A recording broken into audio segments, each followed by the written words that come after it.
In 1883, a Birmingham toolmaker called Joseph Hudson accidentally dropped his violin. He realised the unusual noise could be put to a good purpose. He adopted the sound for a whistle he was making for the Metropolitan Police, and the note proved so distinctive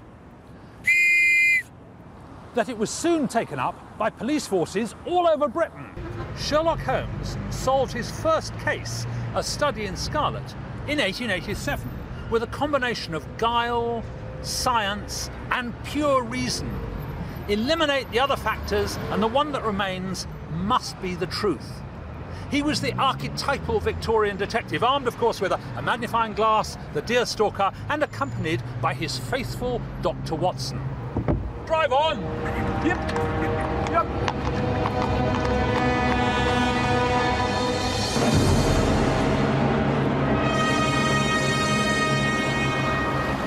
The Victorians were fascinated by crime, and Sherlock Holmes fed an insatiable appetite for the excitement of the criminal underworld. Across Britain, huge numbers of people had migrated to towns and cities. This crowding together of strangers led to feelings of distrust and insecurity. And just as today, public fears were stoked with sensational reports of the most lurid crimes. The Victorians began to feel that they were being swamped by a crime wave. There seemed to be an increase in lawlessness in towns and cities right across the country. Crime was becoming a political issue, and action was needed.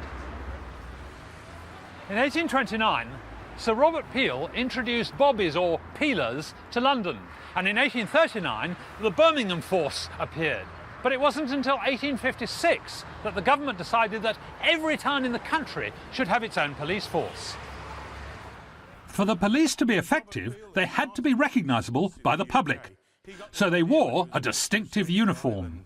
The early uniform started off with a top hat like that. Great.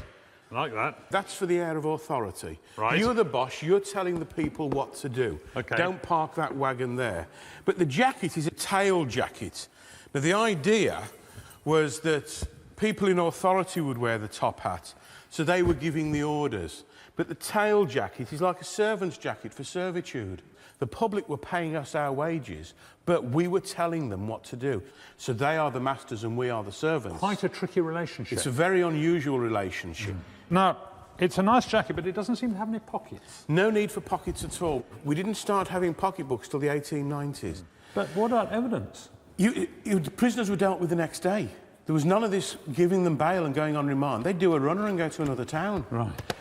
Statement taking didn't come in really till the late 1880s. Gosh. And then what's on earth this? So this is your cutlass. That's You will a wear vicious that at brute, all isn't it? times. Oh, that's a vicious weapon, isn't it? I wouldn't like to be on the receiving end of that. Policemen had to be trained in cutlass drill before they were allowed out on the streets.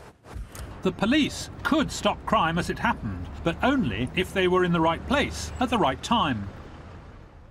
All too often they weren't. For some notorious criminals, it was all too easy to escape the long arm of the law.